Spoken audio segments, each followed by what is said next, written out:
Galera, vamos agora de linha de passe sobre a nossa vitória e a classificação na Copa do Brasil contra o Botafogo no Maracanã, 4-2 no conjunto da obra, com o jogo de lá, 5-2 e Flamengo, como o Felipe falou, só pensa agora no Palmeiras. Vamos pro Allianz Parque lá tirar 3 pontos. Eu confio em você. Crédito de imagem ao ESPN Brasil, Grupo Disney, o link abaixo e bora lá. Mas antes, se inscreva no canal ASR Fla, né? Não se esqueça, se você não for inscrito, é claro, ative o sininho de notificações e chega dando aquele like, porque é hora de comemorar a nossa classificação e a próxima fase. Temos possíveis confrontos. Palmeiras, Atlético Mineiro, Botafogo, que o Botafogo não jogou, joga amanhã, mas mesmo assim fez 4-0, ele vai se classificar. E jogos duros, hein? Quem vai pegar a gente? Azar deles. Nós vamos pra cima e vamos manter, porque hoje nós somos os campeões da Copa do Brasil e a gente está defendendo esse título e a gente vai até o final ganhar novamente. Beleza? Bora conferir. Vamos seguir agora com o Flamengo, porque o Felipe Luiz vai falar aqui do linha de passe. Vamos lá, vitória do Mengo, classificado. Aqui é Então, pênalti. não tinha ninguém hoje. Aí é pênalti, eu falei. Sempre importante. E o bom disso é que eu conheço praticamente todos esses meninos, foram meus jogadores tanto no Sub-17 como no Sub-20. E hoje eu consegui dar minutos para alguns deles, para eles poderem se ambientar com o que é o profissional, ficar perto dos jogadores. E principalmente porque temos que, claro, sempre que puder oportunizar a base. Sabemos que é importantíssimo, porque é como se a gente tivesse contratado jogadores novos, né? E ter esses jogadores aí rendendo é muito importante pra gente. Felipe, Letícia Marques do GE, você. Não, temos 4 dias para recuperar até esse próximo jogo. 4 dias é um tempo muito bom. Para que todos os jogadores que jogaram hoje possam se recuperar a tempo para o jogo. Não sei ainda, a partir de amanhã eu vou começar a estudar o Palmeiras, vou decidir o plano de jogo, que jogadores vão começar, e sei que os dois estão prontos se eu precisar para poder. O Arrasca, como eu falei, não tinha condições de jogo no domingo, e hoje sim, para poder continuar se condicionando, teve 25 minutos para poder não se descondicionar e chegar em plena forma pro domingo, né? Então são jogadores que principalmente o Pedro veio de uma lesão muito extensa, mas que está cada vez mais pegando ritmo, entrando em forma, e para poder ajudar os companheiros. Assim que eu decidir, eu vejo que jogador vai começar o jogo. O Neymar. Felipe, boa noite. Empregado ainda. Muito bem, voltando, tá divertido, tá animado o ambiente aqui, hein? A gente estava aqui fazendo um react. Os parças do Linha. É o seguinte. Linha de parças. Linha de parças. Olha, não dá ideia. Olha, Felipe Luiz. Não dá ideia. Vamos lá, Felipe Luiz, Pedrão, Felipe Luiz, hein? Atenção aí, hein? Lohan jogou, que o nome é depois bom, de 4 meses. O nome é bom, O nome é bom demais, mas não faz isso, não faz isso. Quando você falou Não tem ninguém aqui, tá muito influenciador sentado fazendo linha. Para. Quando você falou na abertura do programa sobre Jogo treino? Esse era o jogo treino. Lógico. É lógico que é um jogo treino. Tá. Ele girou o elenco, colocou a molecada. E após o jogo treino você faz observações, certo? Isso, exatamente. Pedro, 90 minutos. Lohan, depois de 4 meses. Vamos lá. O confronto em si, o mata-mata da Copa do Brasil, ele acaba com 6 minutos, né? Isso. O Flamengo abre logo 2 gols e ele acaba. Acabou com 10 minutos, pra mim já tinha acabado na ida. Não, mas é porque você tem sempre aquela coisa, aí o time não entra bem, entra desligado, o adversário faz o gol, aí fica um clima ali tenso. Maracanã com 25 mil pessoas pro jogo do Flamengo, eu não lembro a última vez que eu vi isso, sinceramente. Acho que deu 25 mil de presentes, inclusive pagante deu menos. Aí vai que acontecesse alguma coisa, mas não, o Flamengo entra e é bom frisar, é muito fraca a linha de defesa do Botafogo, porque o Flamengo, não é que o Flamengo entrou na intensidade que ele entrou no Clássico, entrou contra a LDU, não, ele entrou gerando bola. Ele busca uma inversão da direita para a esquerda, escanteio, gol. Ele busca outra inversão da direita para a esquerda, hora por cima, hora girando rápido, criação pela esquerda, gol. O totó do Pedro é quase de jogo treino mesmo ali, sabe? A bola vai passando, Pedro dá um totozinho ali de jogo treino. Passado isso, eu acho que o Felipe certamente vai ter muita coisa a considerar. Inclusive, ele explica muito na coletiva para um jogo que, em tese, foi tão tranquilo. Eu acho que o Matheus Gonçalves, em breve ele respondeu sobre o Juninho, né, que não engrena. Talvez em breve ele vai ter que responder, não sei se respondeu hoje, sobre o Matheus Gonçalves, que vai para um lado não é a posição dele, vai para o outro e a posição dele não rende. E acho que segura demais, você percebe escolhas ruins dentro do jogo, o jogo está fluindo porque a circulação estava rápida. Aí batia no Matheus, ele queria aproveitar o jogo ruim do adversário para tentar matar a dinâmica do ataque, isso é preocupante do ponto de vista coletivo do Felipe. O Cebolinha hoje cai por dentro. Eu acho que o Felipe já tentou o Bruno por ali, não deu certo. Tentou. Tenta o Cebolinha hoje, não é a dele, mas passa por ali. A construção passa por ali, boas construções passam por ali hoje. Não acho que vai ser uma solução, porque o Flamengo tem elenco para não precisar do Cebolinha como meio de articulação ali, quase que a ponta de cima e do acaba vindo muito para a tripé. esquerda também, né? Sim, mas ele por ali funcionou um pouquinho na ausência do Arrascaeta, ainda que eu acho que o Flamengo vai buscar fora. Mas para a solução de momento, para observação do jogo-treino, foi interessante. Agora, foi jogo-treino até demais do ponto de vista defensivo. O time do Botafogo, que é limitado, chegou demais. E não foi só na base da vontade. Sabe que chama atenção, Pedro? Bola esticado, o Rossi saindo mal, a construção tranquilo pelos lados do campo, que não deveria acontecer. Mas é claro, a gente vai ter que dar um desconto porque a parada estava resolvida. Exatamente. E a mobilização não é a mesma do jogo brasileiro. Há um relaxamento não vai ser isso que a gente vai ver, por exemplo, contra o Palmeiras no fim de semana. Então, sabe que me chama atenção, William? A gente tem nos últimos tempos duas versões de Flamengo.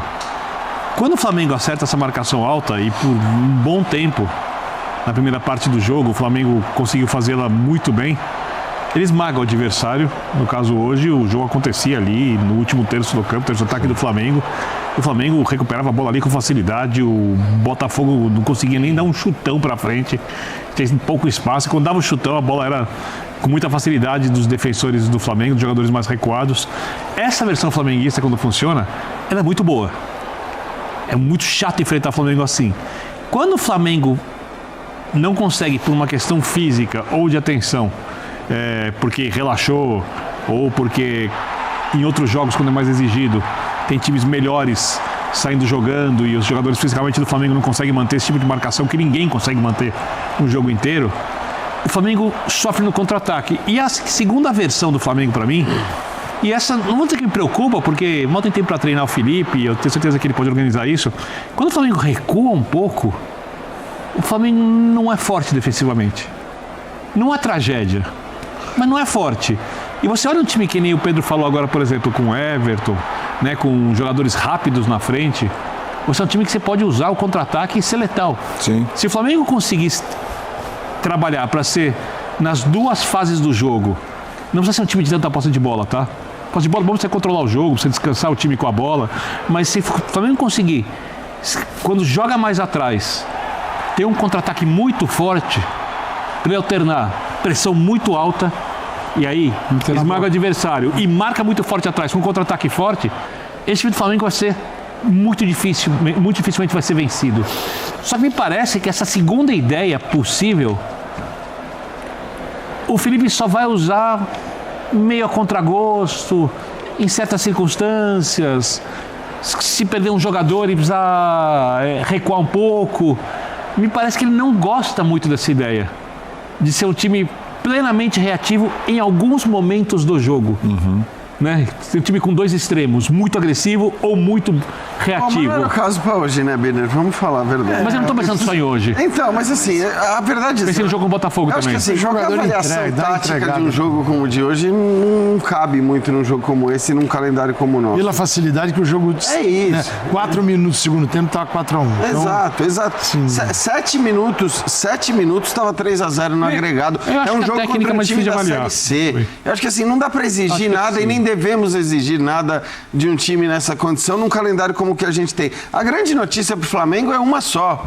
Conseguiu poupar, porque o Felipe que me perdoe, ele poupou, obviamente. Claro que poupou. Claro que poupou, eles têm um certo reserva de falar poupei e tal, né? E poupou, tá de parabéns. É isso. Poupou todo mundo, o jogo levou o jogo como se fosse... É claro que é terrível você tomar 12 chutes no gol e tomar 2 gols de um time da Série C. Mas acho não que importa. O relaxamento do jogo resolvido também leva isso. É isso. Nesse contexto, não importa nada disso. O que importa é, com 7 minutos de jogo, ele estava classificado e poupou todo mundo pensando num jogo que aí sim é um jogo muito grande e importante contra o Palmeiras. E deu minutagem para quem precisava também, Pedro, o tempo todo. O Arrascaeta entrou no segundo tempo. O Arrascaeta entrar, eu consigo entender. O Arrascaeta entrar eu consigo entender. Sim. O Pedro jogar os 90 é que eu acho que talvez ele tivesse que ouvir o Felipe, porque também pode ter uma explicação.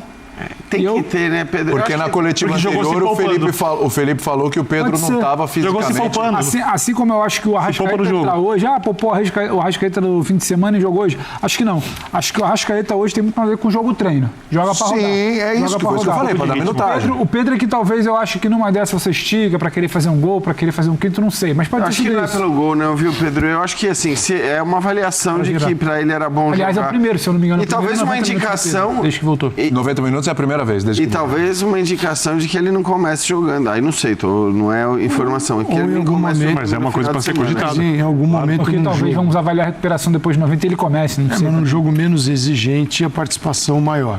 Pode ser isso. Assim, o Flamengo de 1º de maio a 1º de junho. Se é um Pedro pressionando, ele tem 10 partidas. Então, 1º de maio, 1º de junho, 10 partidas. Tem mais 2, né? Final de semana e meio de semana que vem. Então, é muito difícil chegar em algum momento 10 partidas e com um placar de 4-1, com 4 minutos do segundo tempo, não correr um relaxamento, não levar uma bola longa.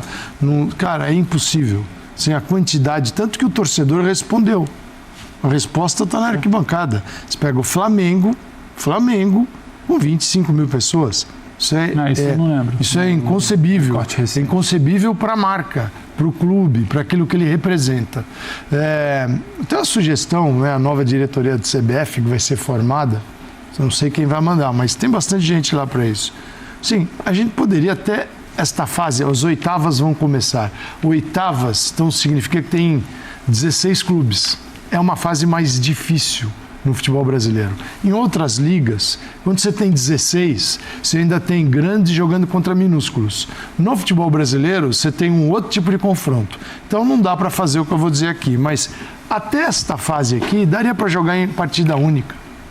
Você elimina algumas dobras. Porque é o seguinte, Flamengo vai jogar contra o Botafogo da Paraíba fora de casa. Jogo único.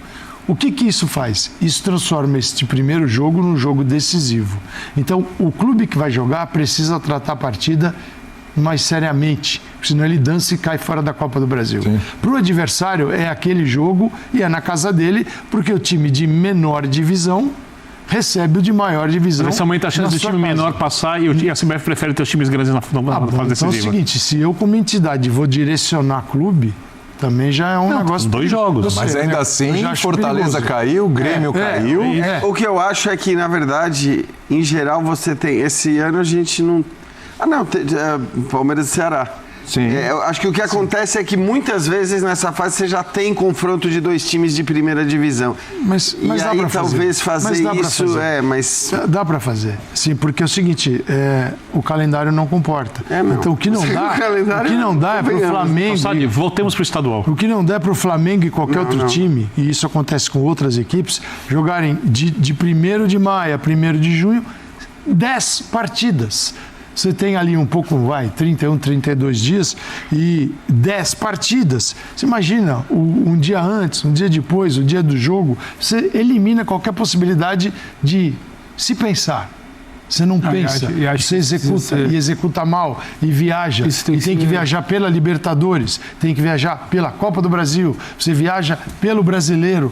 Nós temos que ter o calendário mais inteligente e racional do mundo. E nós temos justamente o inverso, que é o pior. Então é o seguinte, cara, elimina esta volta até as oitavas. Das oitavas em diante, faz ir de volta. Mas claro que quem compra os direitos, a gente fala de televisão, quer mais jogos. Porém, é o seguinte, quando você tem um jogo mais importante, ele dobra a tua audiência. Eu tô quase achando que isso aí é sexo dos anjos. A gente vai sempre falar isso. Mas não, precisa entender que tem que valorizar o produto, que tá lá no... Não, é só pra... E acho que a gente precisa tratar... Citar para a nova diretoria que não vai fazer isso. A gente precisa parar também de tratar essa situação dos 10 jogos em maio como atípico. Porque isso agora, infelizmente, está instituído no calendário. Como a gente não acompanha o calendário internacional, em 24 teve competição, em 25 tem competição, em 26 tem competição, em 27 o calendário para a Copa do Mundo Feminina, em 28 tem competição, em 29 tem competição, em 30 tem competição. Então, assim, não é algo atípico. A partir de agora, o calendário brasileiro ele vai acelerar, esticar, arrebentar todo mundo até o final de maio para parar em junho. Aí ele volta em julho para então isso estica de novo. Isso precisa ser só para explicar, claro. Mundial de Seleções, não, Copa América 24, Mundial de Clube Feminino, 25, Copa do Mundo 26, Mundial Feminino 27, Copa América 28, Mundial de Clube 29. Então, começa o ciclo todo de novo. Né? E essas competições tem que parar mesmo para elas. Não nada justifica você jogar um Mundial aqui no Brasil e continuar jogando o Campeonato Brasileiro. Até porque os campos serão ocupados. E para quem não entende, Calçado, só para explicar como seria mais interessante o futebol, se a gente tem um calendário alinhado com os calendários europeus, a gente, quando tem férias dos jogadores aqui, a gente poderia assistir esses campeonatos quando não tem futebol aqui. Sim. Então, em vez de ver a copinha, em vez de ficar vendo o início de estadual, de repente, puxado para o começo do tempo do ano, a gente poderia ver o Mundial de Seleções, o Mundial de Clubes, o Mundial Feminino, a Copa América. A lógica do mundo inteiro é assim. Ou seja, você preenche com uma coisa diferente e interessante quando os clubes não estão jogando e os clubes são preservados, a não ser os que seriam jogadores convocados, seriam arrebentados na volta. Mas os clubes, mais de férias. A gente vai para outro assunto, mas assim, os clubes, até um mês atrás, eles apoiavam tudo que a CBF fazia, tanto que votaram todos no Edinaldo. Isso. Um mês, 30 dias depois, eles largaram a mão do Edinaldo, como se não existisse. As federações também abandonaram o Edinaldo. Não existe. Ele foi sozinho para casa. Isso deve ter dado... Ele deve ter se sentido muito mal. Porque ele se achou o máximo e a hora que viu ele estava sozinho. Né? E agora os clubes estão cheios de reivindicações. Eu não consigo entender isso. Porque elas surgiram em 30 dias. Você não consegue? Elas por que não foram feitas por Edinaldo? Calçade, em março, não é que os clubes votaram no Edinaldo. Em março, as principais lideranças de bloco das ligas fizeram campanha. Ligaram, se reuniram, pediram votos. Houve um movimento por uma unanimidade. Em maio, eles querem convencer a gente que é uma ruptura porque eles não aguentam mais esse sistema. É muito difícil. Para outra. Eu concordo. Eu acho que a eleição, a confirmação da eleição do Chalde, Samir Chalde como presidente no domingo, é uma vitória do sistema, sim. O sistema colocou o Edinaldo, o sistema tirou e o sistema está se retroalimentando. E ele prova que ele é mais forte do que qualquer um. Mas aí a gente está vendo que o sistema é muito maior que o futebol. Só que aí os clubes não vão me pegar nessa semana com papo de que, nossa, a gente é contra tudo que está aí. Mas em março vocês estavam fazendo campanha pelo Edinaldo. O Edinaldo era esse sistema. É isso. A diretoria eleita agora é mesmo de março. Os vices de agora muitos são de março. Então, isso aí não vai dar para cair para nenhum dos dois lados. É um caso único no mundo, que foi eleito por aclamação e foi defenestrado por aclamação. Por aclamação também. Vai ter que ser bom, hein? Sem dúvida, tá em todos os noticiários. O Flamengo ganhou, se classificou nas oitavas da Copa do Brasil e só pensa no Palmeiras. E o Felipe Luiz, ele confirmou isso aí na coletiva dele. Tem um vídeo que eu fiz, tá aqui, eu não sei, mas é só curtir e olhar ele. Agora a meta foi batida. A meta dessa semana era se classificar na Copa do Brasil. O Flamengo conseguiu se classificar poupando jogadores, entrando com a molecada, os reservas, um punhado de titulares para ter uma rodada minutagem. E foi o caso, a Arrascaeta, o Pedro, o Gerson e o Varela, porque o Wesley não vai jogar, porque ele tá suspenso. Eu não tinha prestado atenção nisso, que ele levou o cartão no último jogo contra o Botafogo. Então ele poderia entrar e jogar os 90 minutos, mas o Felipe deu uma rodagem para o Varela. E agora é isso. Classificamos, respeitamos. Você viu que quando tava 3-0, a gente deu aquela... como é que se diz? A gente perdeu o foco. O Botafogo fez aquele gol lá que o Matheus Cunha sai todo desajeitado. Pra que aquilo ali só cerca? Já tinha o Danilo cobrindo o Michaelzinho que tava em cima dele. Olha quem tava marcando o Michaelzinho atrás. E o Danilo já tava fechando. Mas, enfim, é isso aí. A gente se classificou. Isso é o que importa. Agora a gente vai lá pro Allianz Parque tirar 3 pontos. A verdade é essa. Se a gente voltar com um empate, não é ruim. Não é. Mas assim, eu prefiro ganhar lá. Vai ser 2-1. 2-1 é meu placar. E o seu? Beleza? É isso aí. Comenta, compartilha. Se inscreva no canal SR Fla, se você não for inscrito também, curta, meta aquele dedo no like para ajudar a gente, que ajuda a elevar o canal, ative o sininho de notificações e até a próxima. Saudações rubro-negra!